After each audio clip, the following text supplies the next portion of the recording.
breaking developments that we're bringing to you, ladies and gentlemen. Take a look at this. Kishtwar flash floods.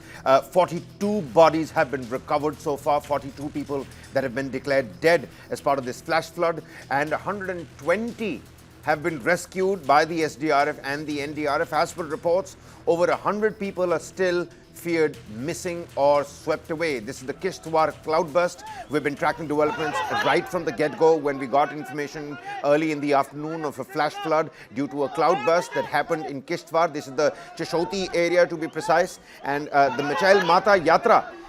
It essentially begins. This is the beginning point. So a lot of pilgrims over here as well. Earlier we were learning of an entire langar setup that had been swept away, with the SDRF and the NDRF, the local administration, swiftly coming into deployment and making sure that there are relief and rehabilitation camps that are set up for these pilgrims, for the tourists. And of course the locals.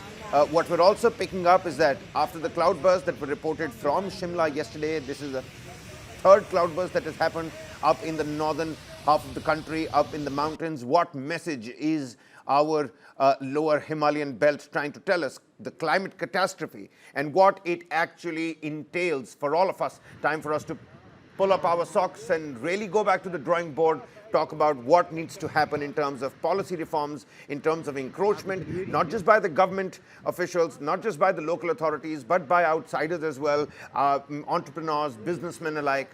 We need to understand what is troubling our mountains. Cloudbursts and hanging glacial lakes overflowing, incidents being reported day after another. Take a look at that. All these pilgrims that early in the day had to be evacuated for everything that came in the wake and in the way of the flash floods got swept away. Some visuals also tell us about how portions of the entire mountainous region in Kishtwar in Jammu and Kashmir has caved in. Sludge, debris, all of it coming through. The death toll has now risen to 42, unfortunately. Rescue operations still underway. NDRF, SDRF teams and the local authorities with the administration and the police on the ground as well. And needless to say, the search is on for all those that are still feared, trapped or missing. 100 still feared, trapped or missing. 120 others that have been rescued so far. But unfortunately, 42 people that have lost their lives due to the Kishtwar flash floods. Monsoon fury from the length and breadth of the country that we're receiving visuals. Cars, mangled metal, anything that came in the way of the flash floods completely destroyed. All those gas cylinders that you see could have been a major fire catastrophe and hazard as well. 42 people that have lost their lives. Confirmed death toll stands at 42. 120 rescued. 100 or so still feared, trapped or missing.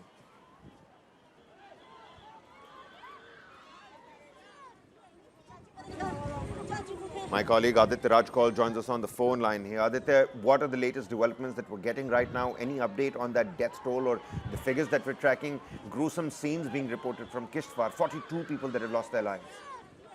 Well, that's right. Unfortunate developments coming in from Kishtwar, where we know now that there's been a massive cloudburst which resulted in flash floods and a lot of destruction in that entire area. There was a Himachal Yatra, a pilgrimage that was also underway, and that's why a lot of vehicles were affected. As of now, massive rescue operations are underway. We know as per initial reports that the death toll stands around 42, but the death toll can climb much, much higher. As of now, I've spoken to the Divisional Commissioner of Jammu, who has just moved from Jammu towards Kishtwar. He'll take some time to reach there. But the NDRF, the J&K police, the Indian Army, the paramilitary and the local authorities are at it along with the SSP and the DC of Kishtwar. They're trying their best to rescue the people. There are more than 70 people who are currently in different local hospitals in Kishtwar and the neighboring areas. We had the initial statement from the Lieutenant Governor Manoj Sinha. We also know that Chief Minister Omar Abdullah has cancelled the cultural programs on the occasion of the Independence Day tomorrow. While there will be a flag hosting ceremony and the defense march past, but apart from that, the cultural festivals, the cultural festivity, and of course the at-home reception tomorrow stands cancelled. So as of now, the entire J&K administration, along with the forces, are trying their best to rescue the people. Unfortunately, more than 100 people remain missing. So it's a very unfortunate development that's come in because of the cloudburst and the flash floods. We will, of course, keep our viewers updated, but as of now, it does seem that the death toll is at 42 dead bodies. 42 dead bodies have been recovered, and the rescue operations continue at a war footing.